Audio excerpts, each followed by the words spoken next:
Koumar Doumbia, ainsi donc, nous sommes en pleine révolution dans l'AES. Bon, si le mot plaît. Moi, je pense que les mots peuvent plaire. Hein. Le Burkina et le Niger ont rejoint le Mali récemment, j'ai envie de dire. Sinon, nous sommes dans cette dynamique de souveraineté depuis, on pourra dire, à peu près 6 ans. Et ce que moi, je vois se faire, ce que j'ai vu de mes propres yeux, jusqu'à mon arrivée ici, et ce que je vois se faire aujourd'hui est loin d'être une révolution. Ce que je vois, c'est d'ailleurs tout le contraire. Et je vais m'accentuer sur le cas du Mali. Tout le contraire, pourquoi? Parce qu'aujourd'hui, il est indéniable que nos populations sont effrayées. Ils ont peur de dire ce qu'ils pensent. Ils ont peur d'exprimer leurs pensées. Ils ont peur d'exprimer leurs opinions. Ici, ils n'arrivent même plus à se rassembler comme ils le veulent. Leur simple liberté de constituer une organisation ou une organisation politique est restreinte. C'est la question que j'allais poser. Est-ce que les partis politiques ont été suspendus, dissoutes, mais les populations maliennes, elles peuvent se rassembler? C'est ce que je vous dis. Les rassemblements politiques de tout ordre sont suspendus au Mali. Donc, la question que je peux poser et sur laquelle tout le monde peut réfléchir, c'est quand tu n'as pas le droit de penser par toi-même et de dire ce que tu penses ou de t'associer à qui tu comptes t'associer pour d'ailleurs contribuer à la vie de ta nation, est-ce que tu peux te dire souverain? La réponse pour moi, elle est non. Deuxième chose, c'est que cette question de souveraineté et de révolution vient enjoliver une palissade de mensonges. Chez nous, à la veille du coup d'État, on nous a dit non, le Mali respectera ses engagements, les élections auront lieu. L'idée même par le dit propos du président de transition, c'est que nous sortons de cette phase très vite et qu'eux, ils retournent au métier des armes. Cela n'a pas pu se faire malgré les insistances de la CEDEAO, ça n'a pas fonctionné. En 2024, d'ailleurs, on met les élections même au budget, on vote 80 milliards, on met en place l'EJ, qui est supposée être l'autorité indépendante de gestion des élections, et au final, pour dire que bon, il y a un léger report, et à la suite de ce léger report, bingo, qu'est-ce qui se passe? On met plusieurs centaines de personnes dans une salle pour donner un mandat dit de 5 ans et renouvelable jusqu'à la pacification. Si c'est ça la révolution, je ne pense pas. Pire que ça, dans le quotidien du citoyen Alassane.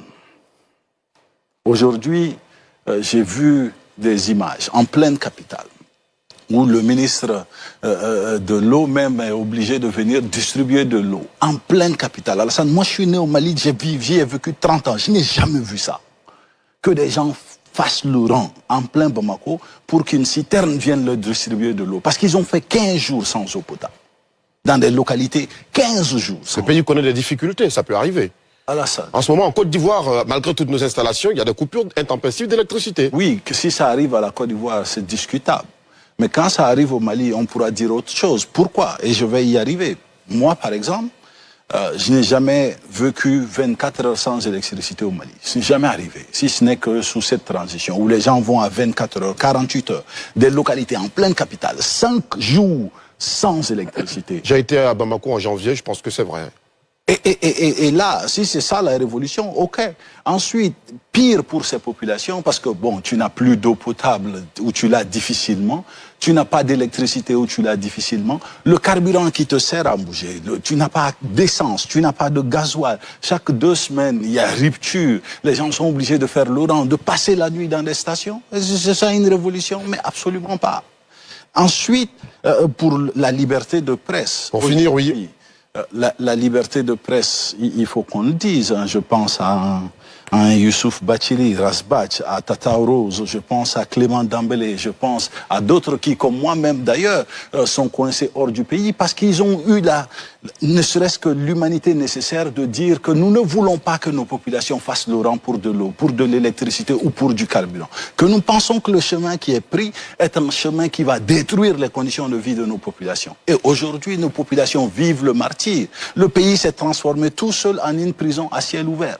Et les mots Le Burkina est un peu en retard par rapport à nous, le Niger aussi, je vous le garantis, ils sont à peine 3 ans. Nous en sommes à 6. Et quand vous arrivez à 6 ans dans cette affaire, ce qui se passe, c'est encore pire. Très bien. Les fausses promesses, Alassane, je tiens à insister dessus. Et ça, c'est des choses qui sont partagées au Burkina et au Niger. On nous avait promis 4 centrales nucléaires avec un partenariat russe, jamais arrivé. On nous a promis que nos 2 locomotives qui ne fonctionnaient pas allaient être réparées. Et que nous allons acquérir 3 nouvelles locomotives avec la Russie. Jamais arrivé. On nous a promis plusieurs centrales solaires pour pouvoir faire face à la problématique de l'électricité. Jamais arrivé, Alassane. Le président de transition chez nous, c'est le champion des premières pierres. Il a posé plus d'une centaine de premières pierres. Les routes, n'en parlons pas. On vient enlever des routes, on dégrade les chaussées et on dit aux gens, nous allons faire une nouvelle route. Ils font 2-3 ans à mordre la poussière à cause de ça. Les projets prennent souvent du temps à se réaliser. Alassane, je vous jure que tout ceci peut être accepté ou acceptable, mais le Mali était le pays le plus avancé de cette zone à un moment donné. Et ce que nous vivons aujourd'hui, il n'y a aucun doute en la matière que c'est un recul flagrant. Très bien. C'est bien entendu.